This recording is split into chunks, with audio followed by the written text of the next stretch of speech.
فلا اقسم بمواقع النجوم، یہ لا جب آتا ہے پہلے تو وہ مخاطب کی بات کی نفی کرنے کے لیے، اٹ از لائک دیٹ، یہ نفی ہے۔ لا اقسم بیوم القیامہ، تمہارے خیالات غلط ہیں، میں قیامت کی قسم کھاتا ہوں۔ تو فرمایا فلا اقسم بمواقع النجوم، وقع یقع کے کیا معنی ہے؟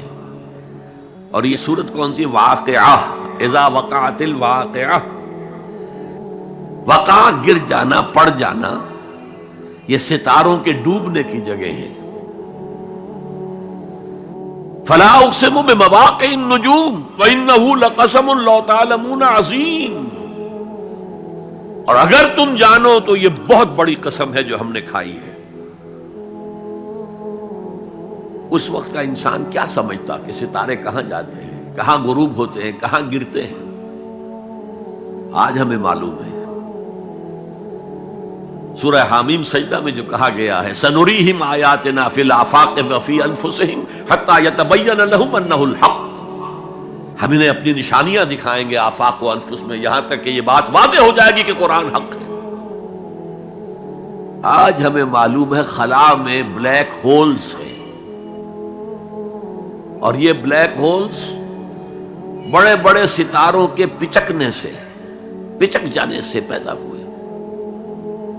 اور جب وہ بڑے ستارے پچکتے ہیں، جو خلا پیدا ہوتا ہے، ویکیوم، اس میں بڑی طاقت ہوتی ہے، اس کے پاس سے کوئی سیارہ، کوئی ستارہ گزر جائے اسے کھینچ لیتا ہے قبر کے اندر۔ یہ بلیک ہولز کا تصور، اسی لیے اللہ نے اس وقت کے لوگوں کے لیے کیا کہا؟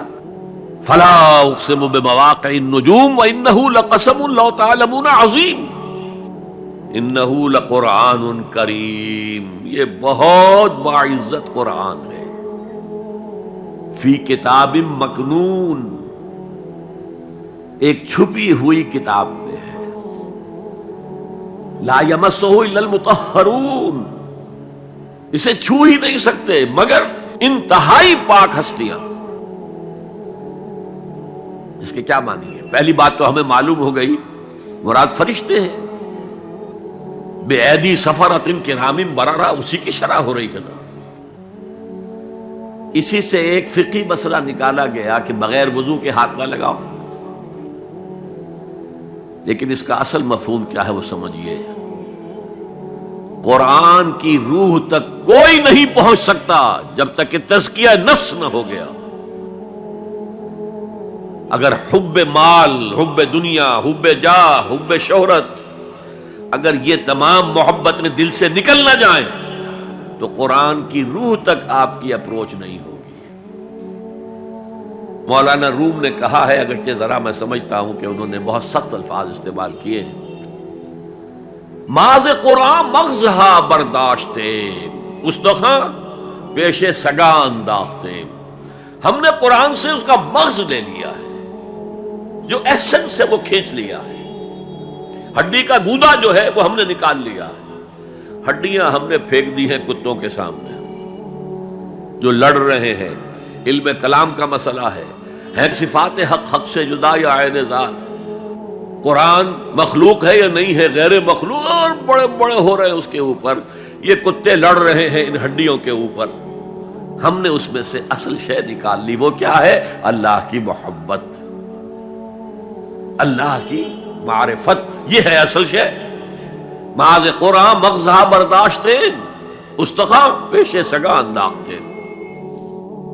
تو جب تک انسان کا باطن پاک نہ ہو جائے وہ قرآن کے چھلکوں سے کھیلتا رہے گا، چاہے وہ کہنے کو مفسر ہو، قرآن کے باطن تک کبھی نہیں پہنچے گا۔ فی کتاب مکنون لا یمسہ الا المطہرون تنزیل من رب العالمین، یہ تھوڑا تھوڑا کر کے اتارا گیا ہے رب العالمین کی طرف سے۔